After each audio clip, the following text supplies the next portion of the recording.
축원합니다. 아멘. 저는 우리 오늘 예배 가운데 우리 남 선생님 오셔가지고 얼마나 마음이 기쁜지 모르겠습니다. 네, 아이고 얼마나 좋은지 환영합니다. 네, 우리 하나님께서는요 우리를 아십니다. 여러분의 이름을 아시고 여러분의 형편을 아시고 우리가 어떤 상태에 있는지 어떤 고통 가운데 있는지 주님은 다 아세요.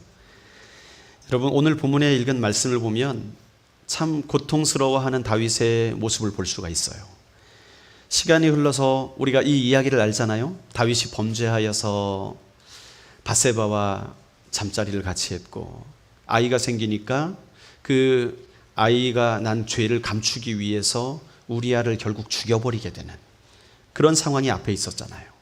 이게 사실은 완전 범죄가 될 줄 알았는데 하나님이 선지자를 보내셔서 다윗의 죄를 지적하셨고 책망하셨을 때에 다윗이 회개합니다. 내가 잘못하였습니다. 그런데 다윗의 회개를 받아주셨지요. 다윗을 죽이시지 않으셨어요. 그러나 그 죄의 대가로 이 다윗의 낳은 아들 밧세바가 낳은 그 아들을 죽이시겠다 말씀하셨어요. 그 말씀을 들으니까 여러분 다윗의 마음이 얼마나 심란하겠습니까? 자, 이제 아이가 태어납니다. 아이가 태어났는데 이 아이는 나단이 예언한 대로 여호와께서 그를 치셔가지고 7일 앓다가 죽게 됩니다. 저는 우리 아이 첫째 아이가 낳던 것을 기억합니다. 왜냐하면 하도 고생을 해가지고 한림대학 병원에서 낳았어요. 여러분 산부인과를 대학병원으로 가는 사람이 있습니까? 잘 없죠. 보통 뭐 안양에도요 봄빛 산부인과 무슨 산부인과 해가지고 개인 산부인과가 얼마나 시설도 깨끗하고 잘 돼 있고 예쁜지 몰라요. 그런데 저희 아내는 거기 다니다가 몸이 안 좋아져가지고 그 임신 중독증 비슷한 그런 게 와가지고 대학병원으로 옮겼어요. 한림대. 그래가지고 아이를 이제 낳는 날이 되어가지고 낳는데 그 대기자 명단에 이름이 쭉 나와 있어요. 이 별표 누구 뭐 김별표 누구 해가지고 몇 세 해가지고 쭉 모니터에 이름이 뜹니다. 그런데 다들 40대 후반이에요. 아니 산모들이 다 40대 후반이에요. 왜 그러나 봤더니 대학병원이잖아요. 난산하는 분들만 거기 계신 거예요. 우리 사모만 29살 다른 사람들은 다 40대 후반. 이러니까 제 마음이 얼마나 불안했든지. 그런데 나중에 이야기를 들어보니까 그 안에서 아이를 낳는데 참 우리 뭐 여자분들은 이 애 낳는 얘기하면 뭐 2박 3일 합숙으로 해서 돌아가면서 얘기해도 끊이질 않더라고요. 어쨌든 그러한 일들을 겪고 이제 아이가 태어났어요. 저는 첫째 아이가 태어나는 장면은 못 봤어요. 그런데 그 유리로 돼 있는 방에서 그 간호사가 이렇게 유리 앞에 와가지고 커튼을 걷고 보여주더라고요. 그런데 우리 첫째 아이 인혁이가 눈을 이렇게 잘 뜨지도 못하는데 껌뻑하는데 아마 껌뻑한데 주름이 있었던 것 같아요. 눈에 쌍꺼풀이 있다고.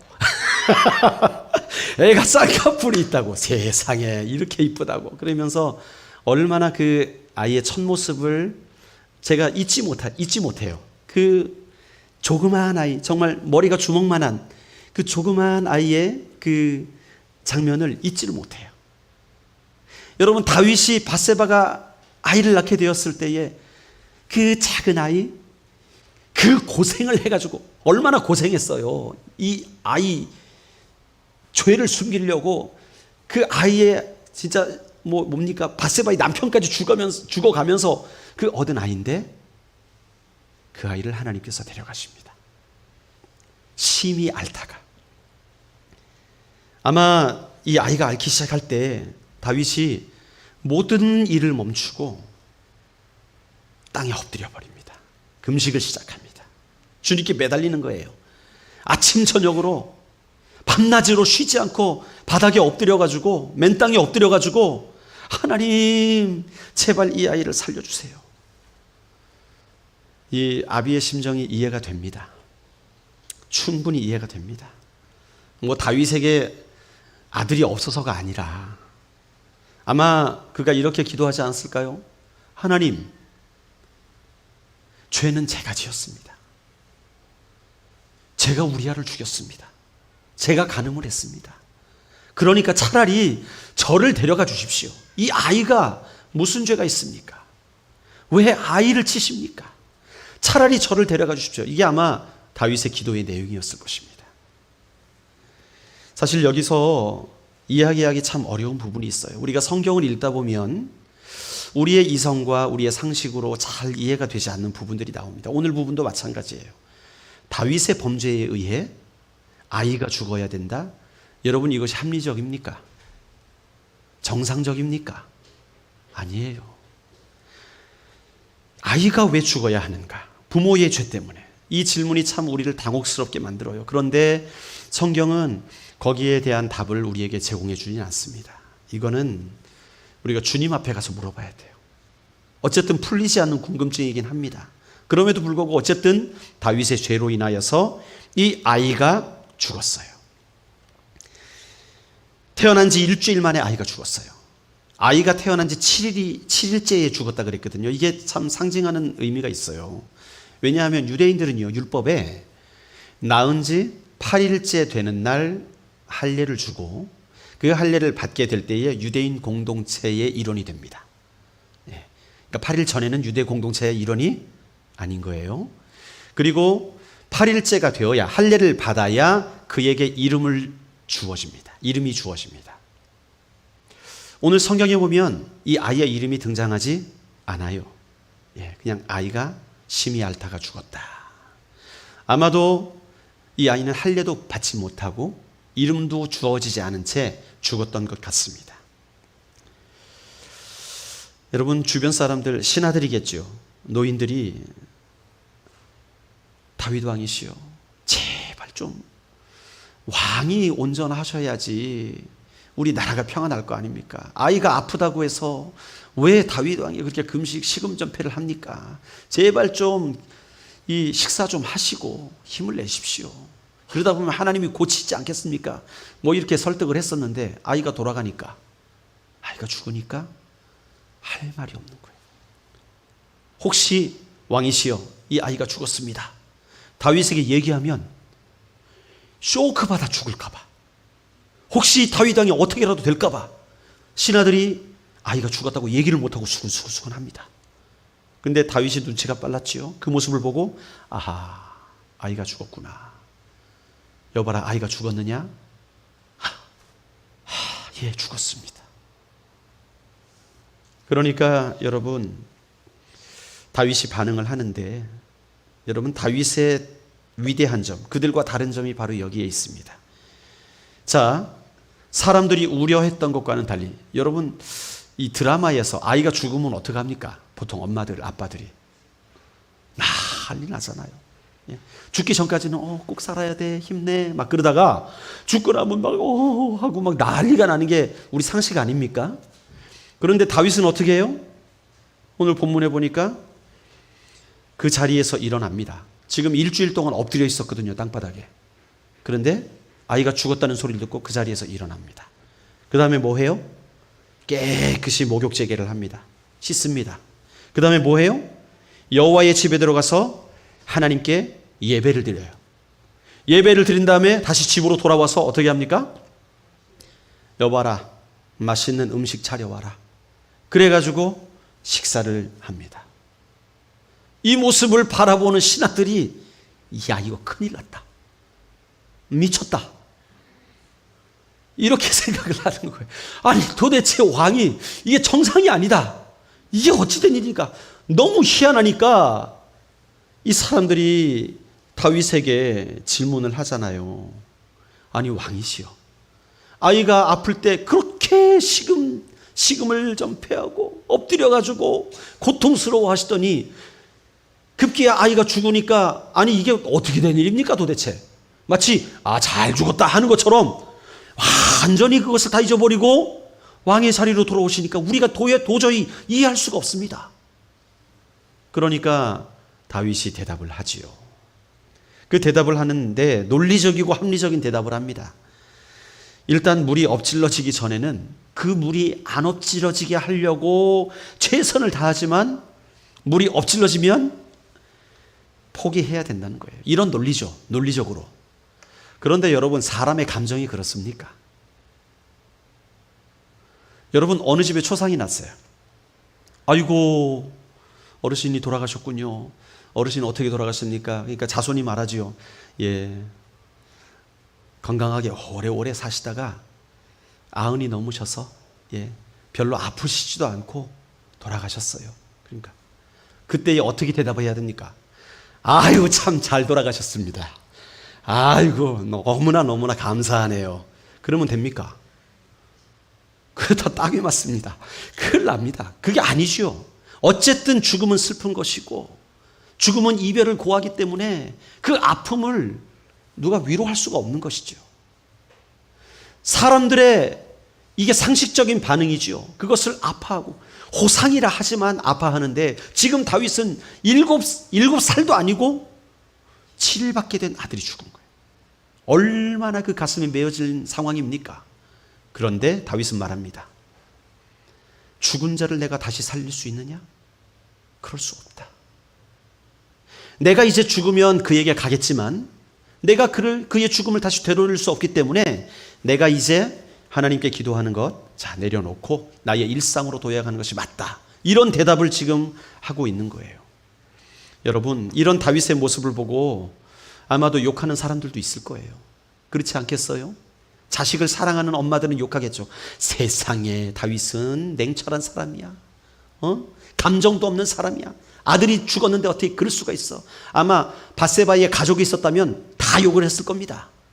그렇지 않았겠습니까? 뻔뻔한 생각으로, 사람으로 생각할 수도 있죠. 그러나 여러분, 이것은 다윗의 단점이라기보다는 다윗의 위대한 점이라고 우리는 바라볼 수 있습니다. 왜 그렇습니까? 여러분, 다윗이 하나님 앞에 그렇게 식음을 전폐하고 엎드린 이유가 뭘까요? 자, 그 아이가 죽으리라는 예언을 다윗은 들었어요. 그런데 왜 그가 하나님이 죽인다 그랬으니까 죽겠지 뭐, 그리고 기도 안 하고 가만히 있지 않고 어떻게 했어요? 그 아이를 살리기 위해서 하나님 앞에 최선을 다합니다. 왜 그렇습니까? 다윗은 장래일을 알지 못하잖아요. 그렇기 때문에 자신의 소원을 두고 하나님 앞에 아뢰는 거예요. 여러분, 우리도 마찬가지입니다. 여러분들, 우리의 인생이 어떤지 몰라요. 앞에 일이 어떻게 일어날지 모르지만 우리가 그 불확실한 미래가 우리 앞에 놓여 있기 때문에 우리는 우리의 소원을 두고 하나님 앞에 간절히 기도하는 것입니다. 고등학생들은 간절히 기도해요. 하나님, 좋은 대학 가게 해주십시오. 내가 100만큼 공부했는데 100 정도 되는 대학 가게 해주시오가 아니라 100만큼 공부했지만 150, 200 정도 되는 대학 가게 해주십시오. 그게 우리 고등학생들의 소원 아니겠어요?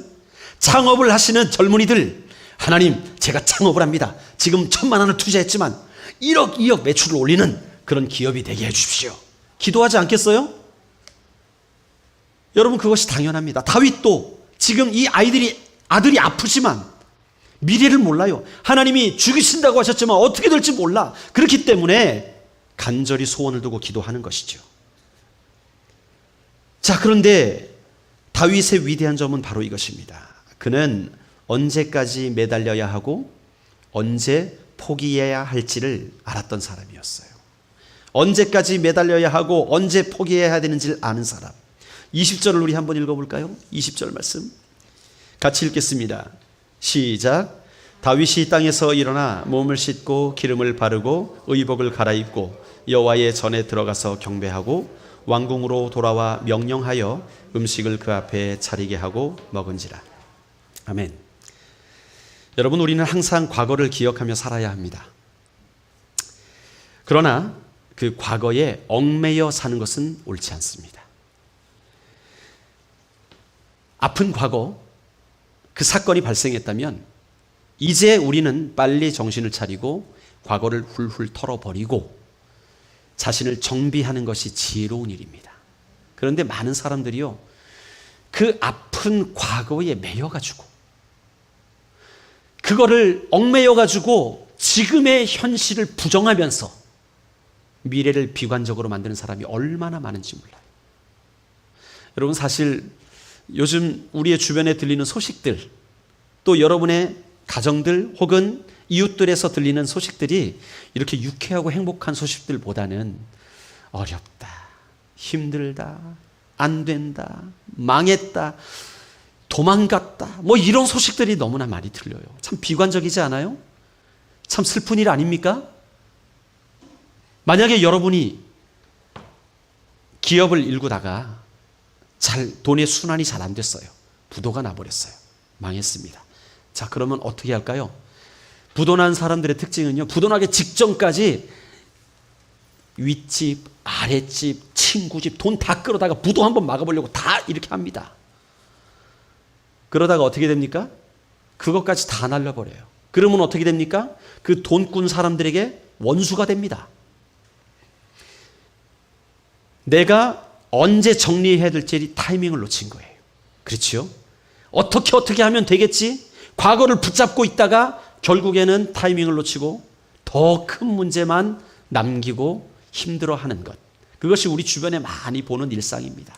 그런데 다윗과 같은 경우에는요, 문제가 일어났어요. 아들이 죽었습니다. 아하, 돌이킬 수 없는 문제다. 그가 이제는 매달릴 때가 아니구나. 그러면서 그의 삶을 정리하는 거예요. 미국에서도요, 사업하다 부도내는 사람이 있어요. 있으면요, 이 돈 저 돈 끌어다가 그걸 막으려고 애쓰기보다는 차라리 파산 신청을 합니다. 내가 이것을 채무를 갚을 능력이 없습니다. 여러분, 파산 신청하면 뭐 전혀 여기는 잘 모르겠어요. 미국에서는 5년 동안 신용 활동을 하지 못합니다. 네.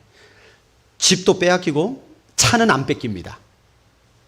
미국에는 차는 뺏으면 안 돼요. 신발 뺏는 거기 때문에. 차는 안 뺏어요. 차가 있어야 일을 할 수 있기 때문에.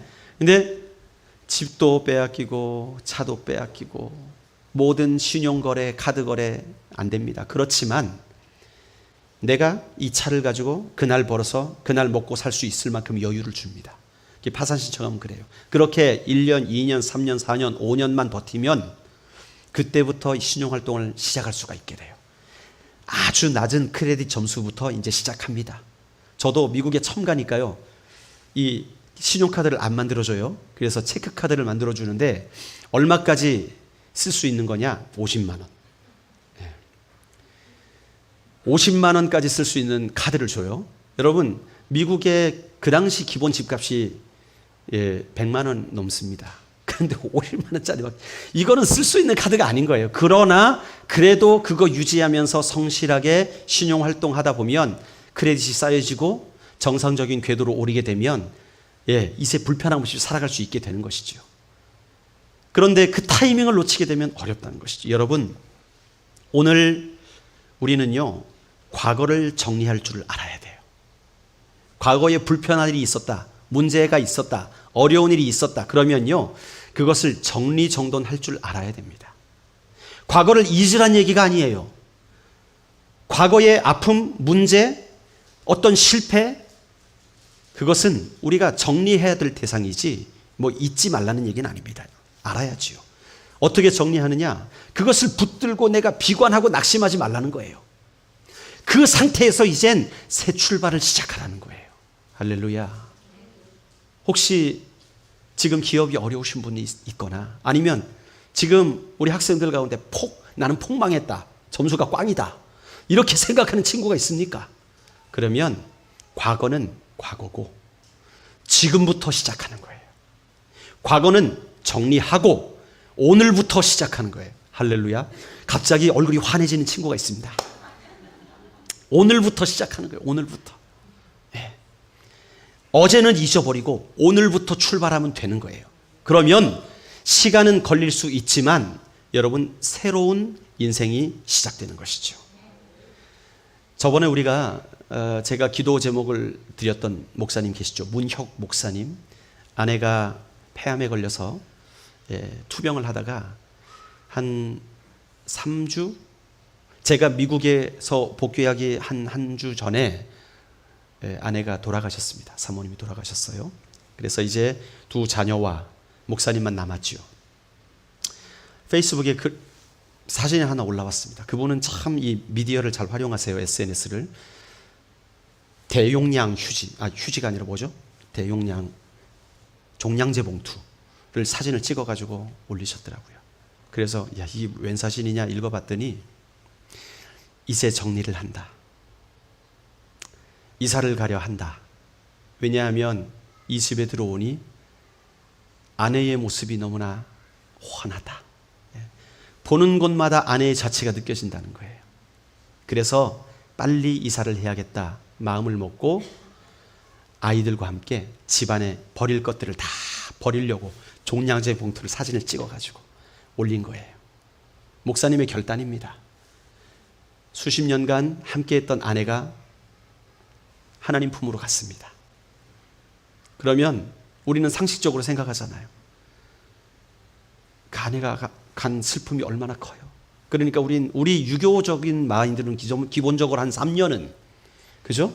3년은 이 아내를 위하여 슬퍼하고 시금 전폐하고 이 머리도 안 깎고 수염도 안 깎고 좀 그렇게 좀 거지같이 해야 저 사람이 참 아내를 사랑했구나. 그렇게 생각하는 것이 우리 유교적인 생각이에요. 한국의 전통적인 생각이에요. 그러나 사실은 그렇지 않습니다. 과거에 얽매여 살아가는 거 유익하지 않아요. 이 목사님이요, 저는 참 대단하시다라는 생각을 했습니다. 아내의 모든 유품들, 정리할 것들, 아내가 기억나는 모든 것들을 다 정리한다는 거. 이유는 뭐냐? 자식과 행복하게 살아야 된다는 거예요. 자식과 함께 과거의 얽매여 살아가는 게 아니라 이제는 하나님께서 허락하신 이 자녀들과 함께 엄마가 없는 새로운 인생을 출발해야 된다는 거예요. 그러한 관점에서 자신의 인생을 지금 정리하고 있다라는 글을 쓰셨더라고요. 의자도 바꾸셨다는 얘기 드렸죠? 안 드렸습니까? 의자도 바꾸셨대요. 왜요?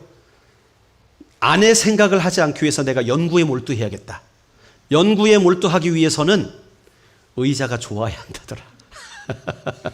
뭐 선전이 있다면서요? 오래 하루 종일 앉아 있어도 되는 그런 의자 광고하는 게 있답니다. 제 문구를 잊어먹었는데 40만 원 가까이 되는 그런 의자래요. 내가 연구하기 위해서. 뭡니까? 과거를 지금 정리를 하는 거예요. 여러분, 이게 다윗의 위대한 점이에요. 매달려야 될 때와 포기할 때를 분명히 알았다는 거예요. 그리고 세 번째 다윗의 위대한 점이 뭐냐 하면 다윗은 장차 아들을 만날 것을 알았다는 거예요. 장차 아들을 만날 것을 알았다는 거예요.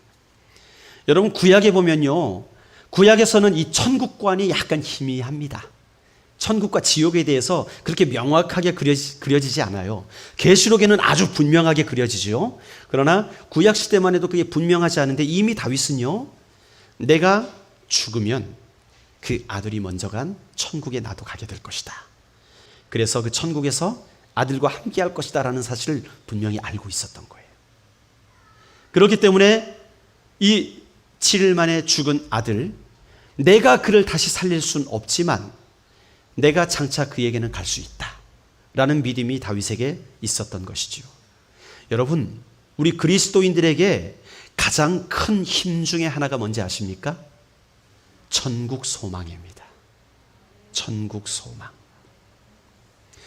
이 땅 가운데 예수 믿는 사람으로, 하나님의 은혜를 아는 사람으로 이 사단의 종로로 타는 사람들이 우리를 핍박하고 욕하고 무시하고 평생 고생하며 살더라도 우리가 주눅들지 아니하고 소망을 가질 수 있는 유일한 이유는요, 천국 소망입니다. 천국 소망. 죄 많은 이 세상은 내 집안이네. 내 모든 보화는 저 하늘에 있네.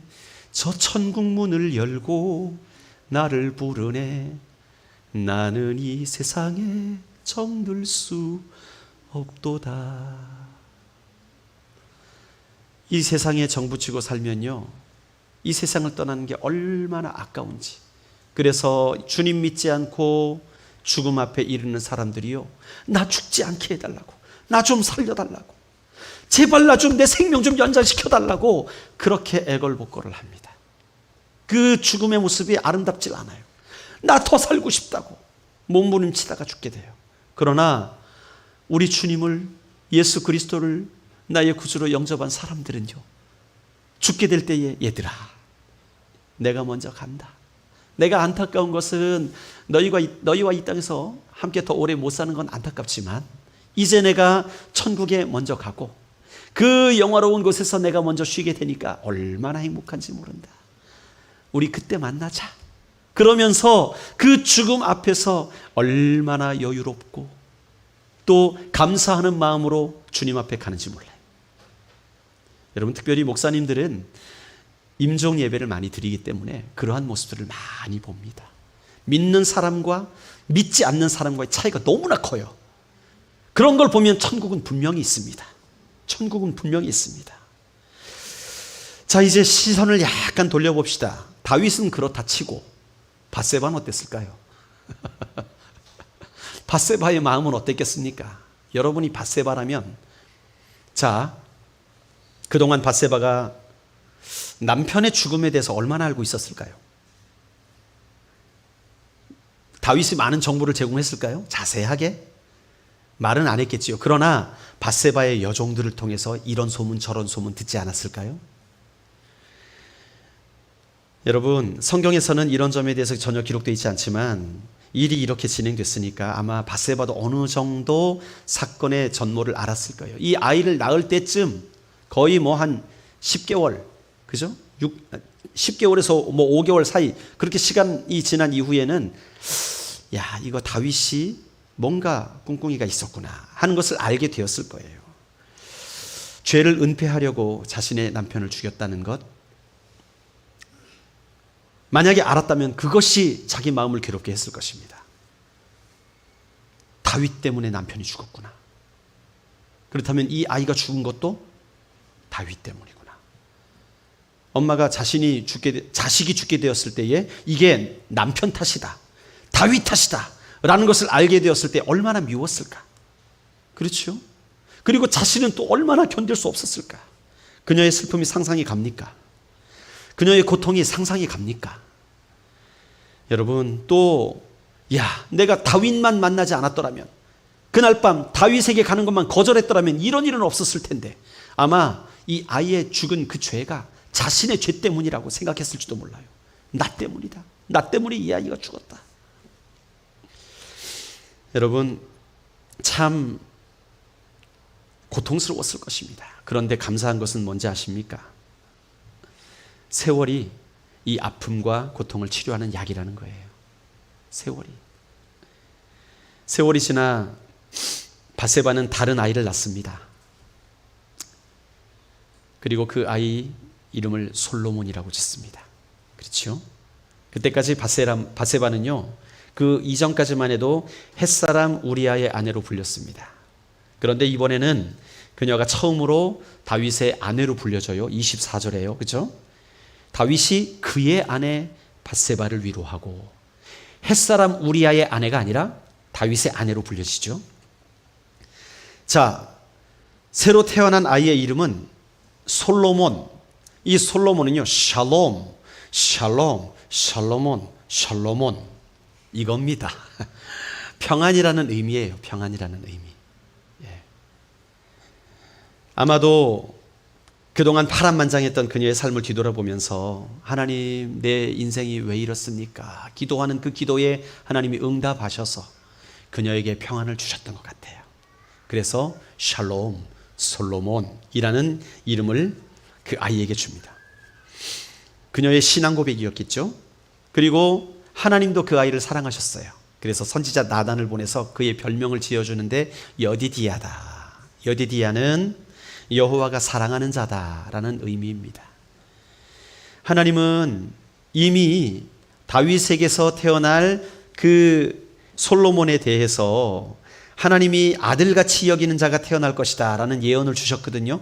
사무엘 하 7장 14절에 보면 이 솔로몬이 기도할 때에 하나님께서 응답하시는 장면이 나와요.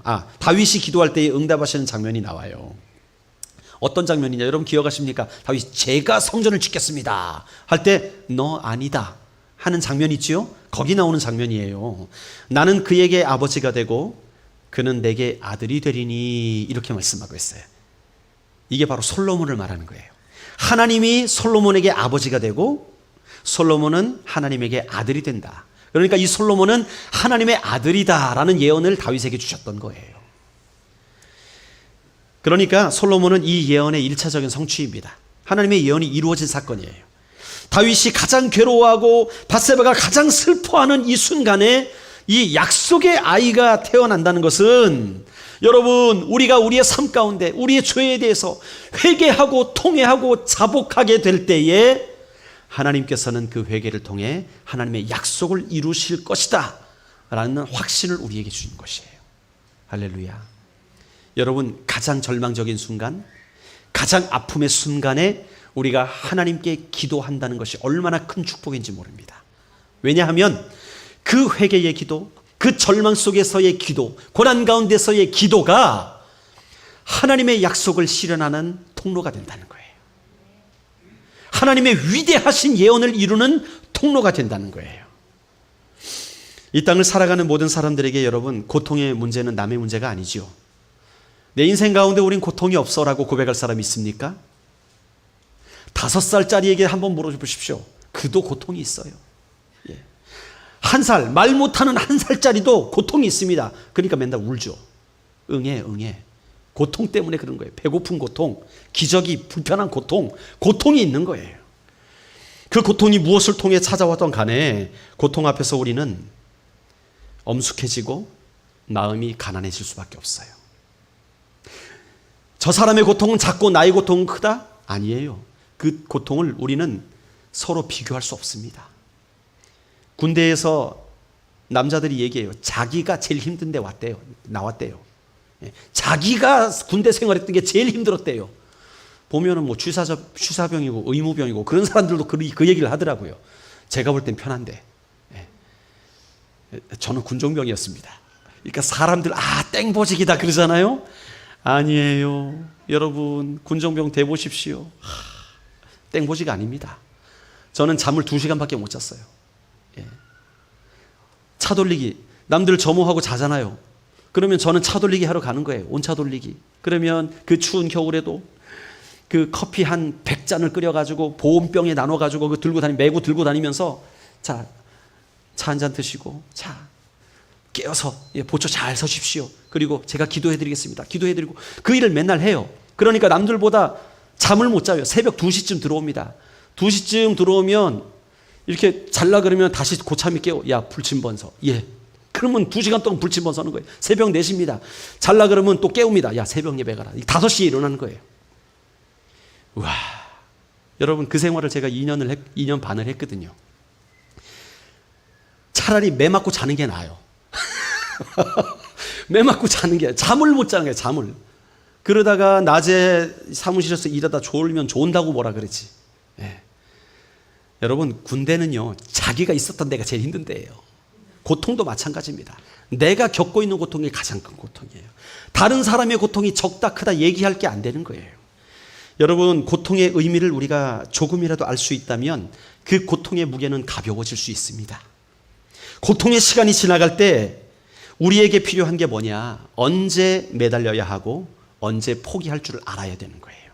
그런데 이게 마음대로 안 돼요. 이런 통찰력이 어디에서 오는가?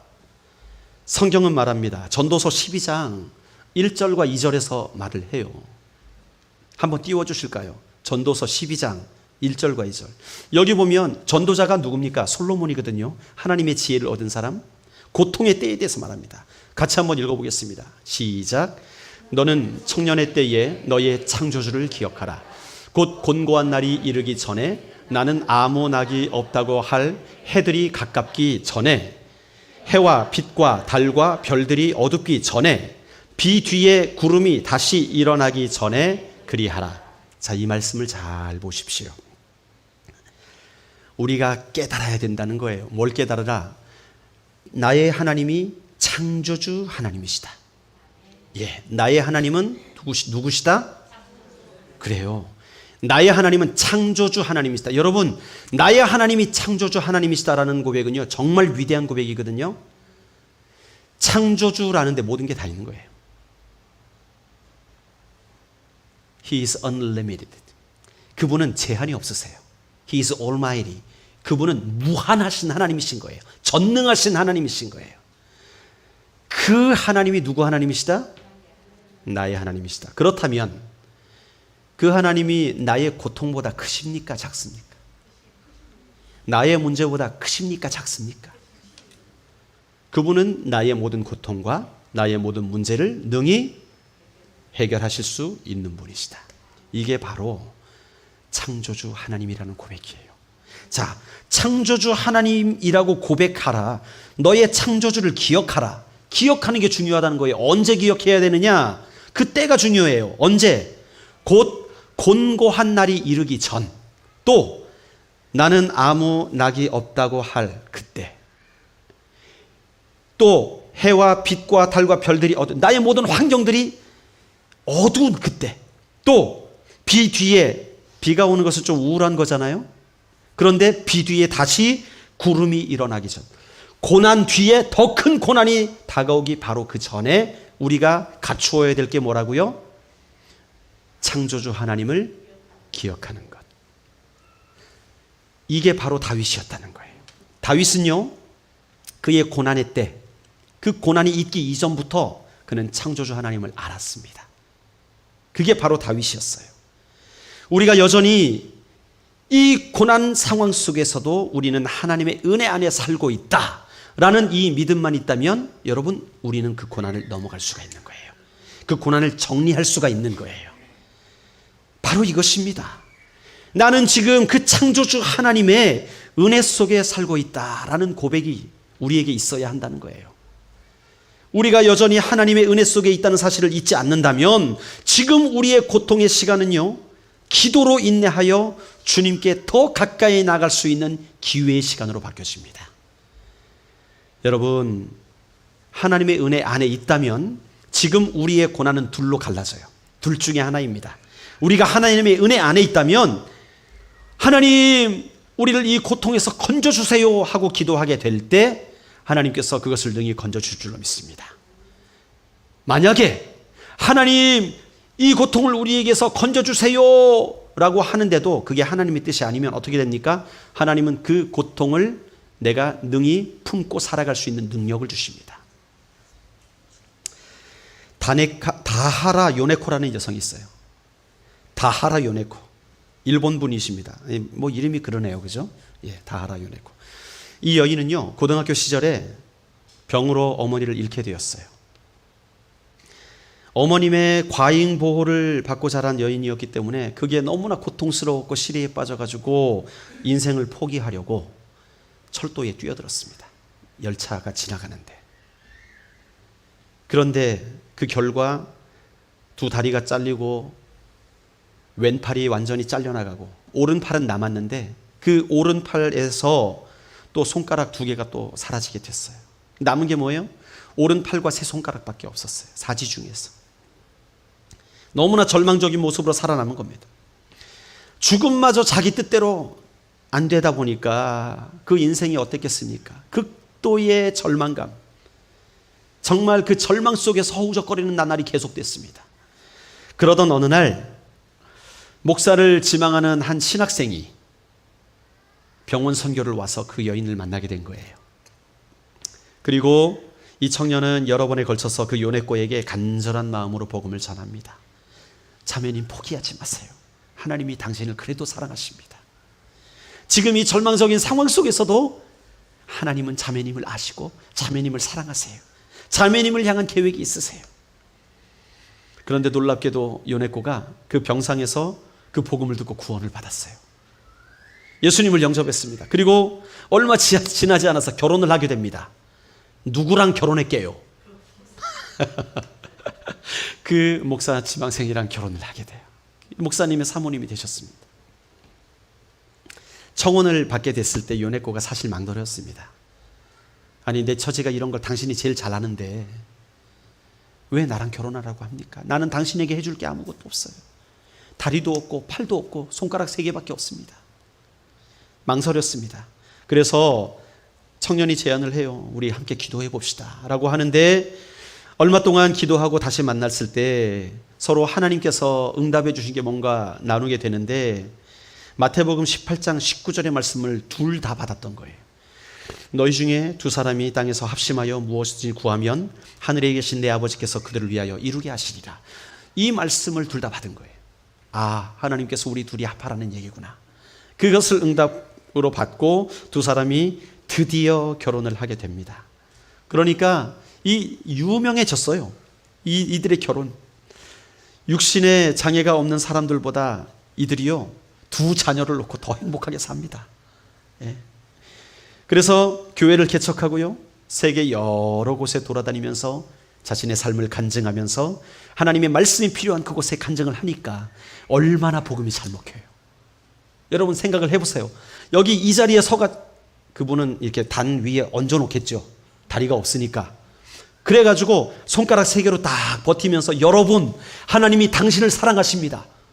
이렇게 된 나도 하나님의 은혜를 받아가지고 정말 이렇게 내가 기쁨으로 살아가고 있습니다. 여러분, 절망하지 마세요. 낙심하지 마세요. 이렇게 말씀을 전하니까 얼마나 영향력이 컸는지 몰라요. 그러면서 그분이 쓴 책이 있습니다. 그 제목이 뭔지 아십니까? 산다는 것이 황홀하다. 산다는 것이 황홀하다.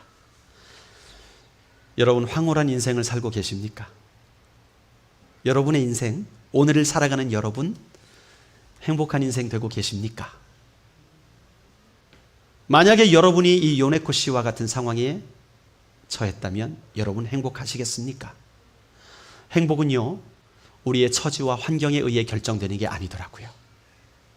행복은 우리 내면 속에 있는 문제더라고요.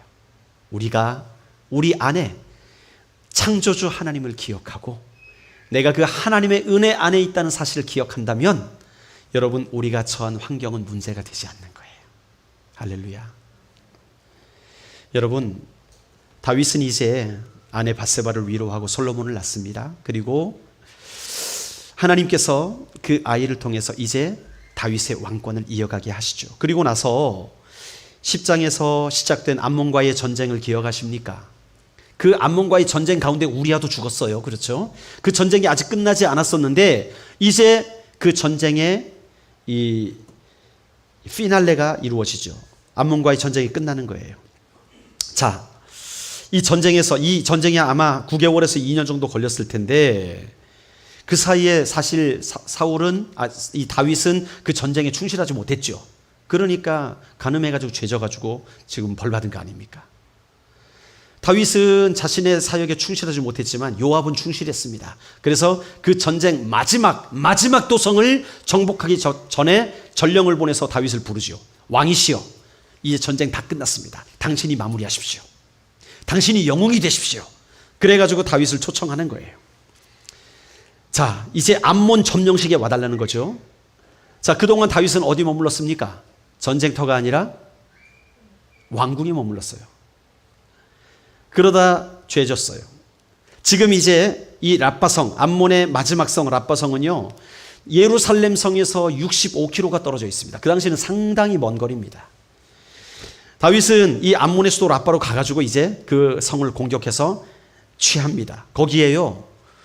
거기가 수도였거든요, 암몬에. 그런데 암몬 왕의 왕관이 있었어요. 그 왕관이 여기 기록된 걸 보니까 무게가 금으로 되어 있는데 1달란트랍니다. 1달란트가 몇 킬로인지 아십니까? 34kg. 여러분 34kg 머리 써보십시오. 와, 이게 보통 무게가 아니거든요. 쌀가마니 하나, 그죠? 쌀을 머리에 이고, 그러니까 이 왕관의 용도는요, 머리에 쓰고 있는 용도가 아니라 그 당시에 왕의 이 동상을 만들어서 신전 같은 데 세워놓고 거기에 상징적으로 우리가 이렇게 대단한 왕이다라는 것을 보여주기 위해서 해놨던 그 왕관이었어요. 그런데 오늘 다윗은 그 왕관을 직접 씁니다. 와, 엄청 힘들었을 거예요. 그죠? 예. 어쨌든 다윗은 거기에서 수많은 전리품을 챙기고 그 전리품과 또 사로잡은 사람들의 노동력을 가지고 나중에 솔로몬이 성전을 건축하는데 아주 요긴하게 사용이 됩니다. 자, 예루살렘에 남아서 우리아의 아내를 취했던 그가 이제는 어떻게 합니까? 암몬 자손의 전리품을 취합니다. 다윗은 이 암몬 사람들의 수도 라빠를 정복함으로써 이제 자신이 원래 있어야 될 그 자리, 왕으로서 백성들을 보호해야 될 그 자리로 나아가게 됐던 거예요. 해피엔딩이죠. 해피엔딩. 가장 고통스러운 시간을 넘어서 그는 지금 하나님의 은혜의 자리로, 사명의 자리로 돌아오게 되었던 것입니다. 오늘 하나님께서 여러분을 바로 그 은혜의 자리로 부르고 계십니다. 지금 우리가 고통하고 있는 모든 문제를 가지고 우리 창조주 하나님을 기억합시다. 하나님, 저 사랑하시지요? 제가 이렇게 고통스러운 상황 가운데 있습니다. 하나님, 이 문제를 하나님 앞에 올려드립니다. 지금 내가 감당할 수 없는 문제지만 하나님은 창조주 하나님이시기 때문에 하나님 나에게 지혜를 주실 수 있고 또 이 문제를 넘어갈 수 있는 힘과 용기를 주님은 주실 수 있습니다. 여러분, 성경에도 기록되어 있습니다. 하나님께서는 우리에게 감당치 못할 시험은 주시지 않는다고 하셨어요. 지금 우리에게 있는 모든 고난의 문제는요, 하나님이 허락하신 문제라는 사실을 기억하십시오. 그리고 우리는 하나님을 의지할 때 그것을 능히 넘어갈 수 있는 줄로 믿습니다. 고통의 시간을 넘어서 선하신 하나님은 우리를 가장 선한 길로 인도하실 줄로 믿습니다. 고통의 시간을 넘어서 그 고난보다 크신 하나님을 신뢰하면 그분의 은혜 안에서 우리는 진정한 자유함을 누리게 될 수 있을 줄로 믿습니다. 다윗의 이 위대한 신앙이 바로 여러분들의 신앙이 되시기를 주의 이름으로 축원합니다. 우리 함께 기도하시겠습니다. 하나님, 우리가 다윗의 믿음을 본받기를 원합니다. 매달릴 때와 매달리지 말아야 될 때를 분명히 알았던 그 믿음이 어디서 나왔느냐? 창조주 하나님이 나의 하나님이시라는 그 믿음, 나는 하나님의 은혜 가운데 살아가고 있다는 바로 그 믿음에서 나왔다고 말했습니다. 하나님, 이 믿음이 내 믿음이 되게 하여 주시옵소서. 내 모든 절망적인 상황들이 이 믿음 안에서 해결되는 놀라운 축복의 역사가 있게 해달라고 우리 함께 기도하시며 나가십시다. 기도하겠습니다. 하나님, 감사드립니다. 하나님, 오늘 말씀을 통하여서 깨닫게 하심에 감사를 드립니다. 하나님, 처절하고 절망적인 우리의 상황들, 고통들이 하나님이여 정말 이제 과거로서 이제 묻어버리고 하나님, 새로운 출발을 할 수 있는 새 힘을 우리에게 공급하여 주시기를 원합니다. 하나님 아버지, 절망에 매여 이 고난에 매여서 허덕이며 살아가던 우리들, 이제 창조주 하나님이 나의 하나님이시며 내가 그 하나님을 의뢰하면 하나님의 은혜가 나를 강같이 인도한다는 것, 그 강같은 은혜의 자리로 인도한다는 사실을 깨닫게 하여 주시옵소서. 오늘도 주님의 그 위로와 하나님의 평강, 그 솔로몬과 같은 평강의 하나님께서 오늘 우리에게 함께하여 주시옵소서. 우리가 하나님의 사랑받는 자로서, 여디디아와 같은 자로서 이 땅에서 승리하는 인생 될 수 있도록 주님 함께하여 주시옵소서. 감사를 드리며 예수 그리스도의 이름으로 기도드리옵나이다. 아멘.